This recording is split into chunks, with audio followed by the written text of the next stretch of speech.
Bonjour, voilà, on est en juin, fin juin, on vient de passer la fête de la musique, avec ce printemps toujours pourri, très pluvieux. Là, on est dans le sud-ouest de la France. On va vous montrer l'évolution de notre potager tout nouveau de cette année en permaculture et électroculture. On est content, les courgettes, elles poussent bien, hein. On a les courgettes jaunes, là, vous voyez, ça c'est super bon, ça amène de la couleur. Là, hein, on a un brin de soleil qui sort aujourd'hui. Il faut en profiter, ça ne va pas durer apparemment. Et les courgettes rondes qui sont en train de se former, c'est un plaisir là. On est content, ça pousse assez bien, ça nous fait plaisir. C'est la jungle en monde permaculture, association végétale, association multi-étagée où on réfléchit à l'agencement dans l'espace à plat mais aussi en hauteur et ça commence à bien prendre forme là. On a les piments là qui poussent bien, on en a sur les différents pieds à ramasser. Léa, elle va faire des pots là tout à l'heure avec ces piments. On vous en fera une vidéo aussi. Les melons se développent, les salades, on en a déjà mangé beaucoup, ça pousse très bien. Les choux kale sont en super forme. Les aubergines associées, comme on vous avait montré, vous voyez, on en a déjà euh, qui, qui sont bien formées ici, hein. Ah, alors, c'est vraiment le plaisir des yeux, un régal, hein.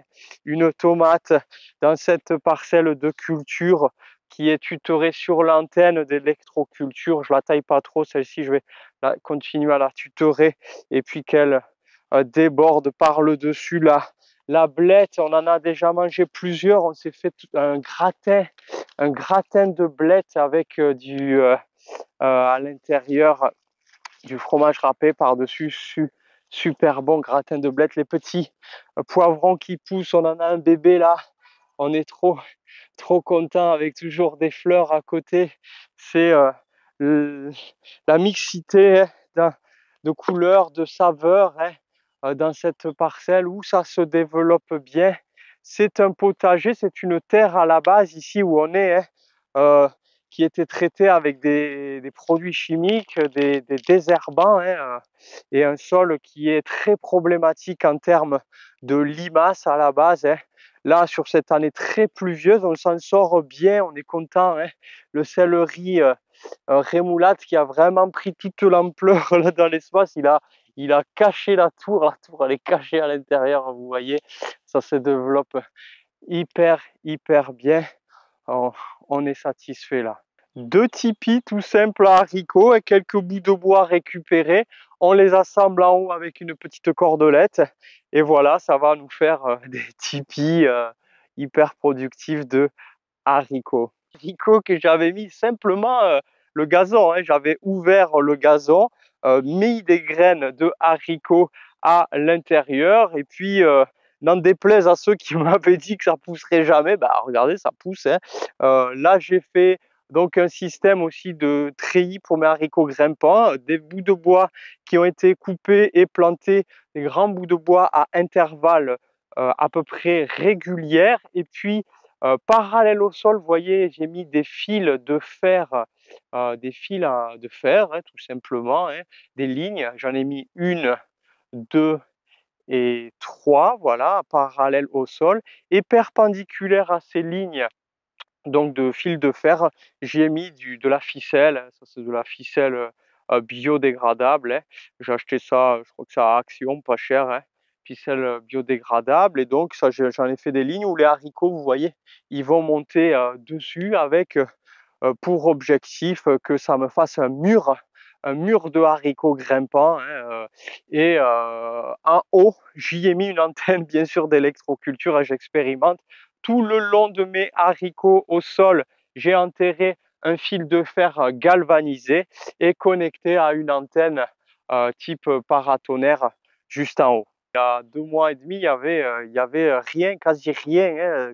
Ça montre qu'on peut faire un petit potager familial très rapidement, hein, avec de l'abondance de légumes. Ici, une autre parcelle de culture en mode permaculture, entre guillemets, hein, où on a un grand nombre d'associations végétales aussi, la tomate, deux tomates au centre, des choux kale devant, hyper productifs et toujours très bons, les radis, voilà, qu'on a plantés, qu'on en mange assez régulièrement, et c'est ici où j'en ai ressemé aussi d'ailleurs, là, entre les, l'ail perpétuel. Alors l'ail perpétuel, on a les cailleux qui se mangent, qui sont en haut, hein, qui sont pas en bas, ils sont en haut, les cailleux, c'est de l'ail perpétuel, et donc ils repoussent tous les ans. Là, j'ai une tomate qui pousse naturellement, c'est pas moi qui l'ai semée ici, elle repousse naturellement, donc je vais la laisser, ça m'intéresse, hein. Si elle pousse toute seule, elle va être très probablement hyper résistante. On a aussi toujours les capucines, les choux qui se développent bien, toujours les petits piments, enfin vous voyez, ça pousse bien quoi, hein. On est parti pour avoir de l'abondance là, c'est déjà on commence à bien récolter, et cet été on va pouvoir faire des bocaux, des conserves, donner à nos amis aussi, encore cette parcelle là où ça se développe bien avec les salades, c'est le riz rémoulade, l'amour en cage, le physalis, hein. C'est vrai que le nom amour en cage, c'est pas très beau de mettre l'amour en cage, hein. Et le physalis ici, il y avait eu un petit souci avec la courgette éponge, la courge pardon qui fait des éponges, mais elle est repartie là. On va espérer qu'elle se développe bien. Elle s'était fait manger par la limace. Et là, je crois que c'est une sorte de concombre assez spécial. Les tomates, elles vont bien, hein. Elles m'ont dépassé en hauteur. J'ai mis des tuteurs assez hauts. Là maintenant, je vais prendre le risque de ne plus mettre la bâche. Comme je vous ai dit, je ne les ai pas traités, je ne les traite pas à la bouillie bordelaise, sulfate de cuivre. Là, ça y est, elles arrivent à une hauteur haut de serre. Alors, j'enlève la bâche définitivement. Ils ont prévu de la pluie, on ne sait pas quand on aura l'été, mais voilà, bon, maintenant je vais les laisser comme ceci. J'ai mis des bouts de bois très hauts, et comme ça, on va voir jusqu'où elles montent. Et aussi, quand on ne traite pas ces tomates, ben, il faut pas toutes les planter au même endroit. Vous voyez, dans le jardin, j'en ai mis à des endroits différents, ce qui fait que si il y en a une qui tombe malade, elle va moins vite propager la maladie. Euh, voilà. Ici, on envoie des petites bébés en formation. On en a mangé déjà des petites tomates cerises. Chalotte en super forme également. J'ai encore désherbé un peu au pied avec les antennes d'électroculture sur une parcelle expérimentale. C'est vrai que je ne peux pas dire si mes systèmes, il y a 0% d'augmentation, 10%, 20%, 30%. Je n'ai pas fait de parcelle témoin, donc je ne peux pas vous le dire si il y a une augmentation de la production sur cette parcelle donnée. Maintenant, j'ai déjà eu fait des parcelles témoins avec, sans, ça fait 12 années que je cherche dans le domaine, j'ai déjà partagé plein de documents sur le sujet. Donc voilà, mon but, c'est plus vraiment de prouver, c'est déjà moi de me faire plaisir, de faire avancer la recherche à ma petite échelle, de me faire du bien, et, et voilà, les gens qui ont envie aussi de chercher, de partager, d'expérimenter, ben, ça fait plaisir, on avance tous ensemble. En tout cas, sur ces antennes, voilà, que j'ai disposées ici, je vous conseille de voir la thèse de Martine Quérel pour son diplôme de docteur en pharmacie qu'elle a passé à l'université de Limoges, et qui montre dans sa thèse qu'elle avait eu une augmentation de la production sur les plantes qui avaient été traitées avec ces systèmes d'antennes d'électroculture, et surtout, elle avait aussi une augmentation des principes actifs dans les plantes médicinales étudiées, des principes actifs et du nombre de graines. Ce qui montre via cette étude que avec l'électroculture, non seulement on peut augmenter la production, mais aussi on peut avoir des aliments plus riches en nutriments. Voilà, maintenant ici les antennes, on peut les monter bien plus haut, hein. C'est là, voilà, c'était aussi pour le plaisir que j'ai fait ça, et ça me permet de montrer, voilà, un peu les courants et les types d'antennes. C'est super, hein.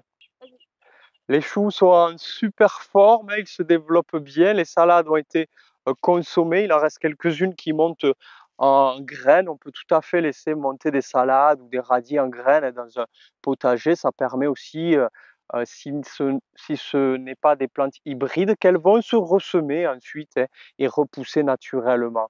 Là, qu'est-ce qu'on a ici? Vous voyez, ben, le chou est en train de se former, de pommer. C'est super, hein, vu de dessus.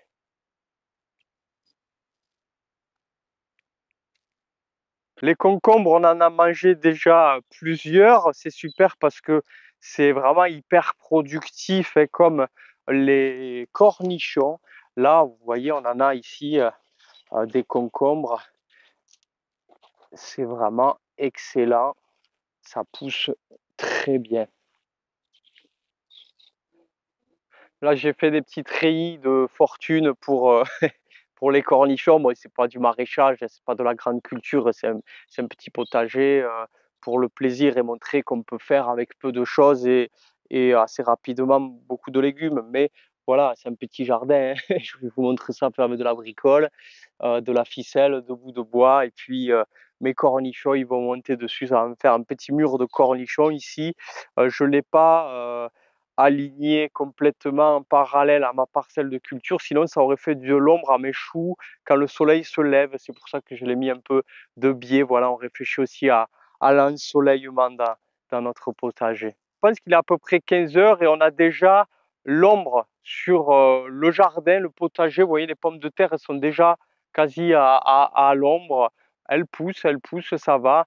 Mais on est sur un espace où on fait du potager qui, il faut le savoir, l'ombre arrive très vite ici. Si on lève la caméra plus haut, on a vraiment des arbres. On a la ripisylve, on a des arbres de bord de rivière juste à côté qui...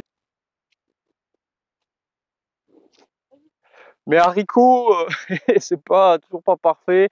C'est vrai qu'ils ont des petits problèmes de limaces. Je les ai butés un peu. J'ai essayé d'en ressemer, mais c'est vrai qu'ils se font manger par les limaces ici assez rapidement.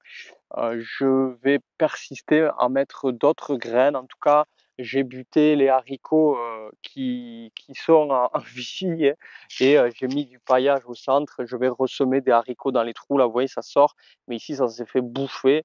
Elles sont de base ici très voraces dans cet espace, les limaces, de ce que m'a dit mon ami, sa grand-mère qui cultivait ici l'espace précédemment. Elle mettait de, du produit bleu, je crois que c'est le phéromone, si je ne me trompe pas, corrigez-moi en commentaire, je ne sais plus.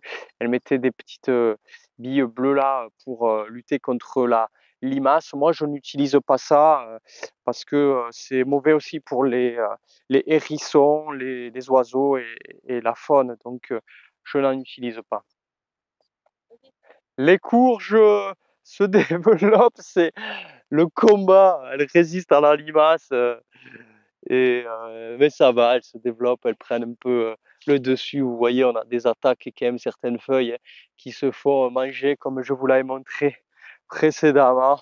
Mais voilà, leur santé globale n'est plus en jeu, elles ont pris là. Voilà pour ce petit tour de ce potager donc 2024. On est content, ça avance bien. Il y a donc des légumes qui se mettent en place dans tous les sens. On attend le soleil. On est ici dans le sud-ouest de la France, je le dis, je le répète, dans les Hautes-Pyrénées à côté de Lourdes. J'espère que vous avez du soleil, qu'il fait beau, que ça pousse aussi, et que ceux qui ont des limaces arrivent à passer entre les limaces. Voilà, je vous souhaite une belle journée. À bientôt. Merci. Au revoir.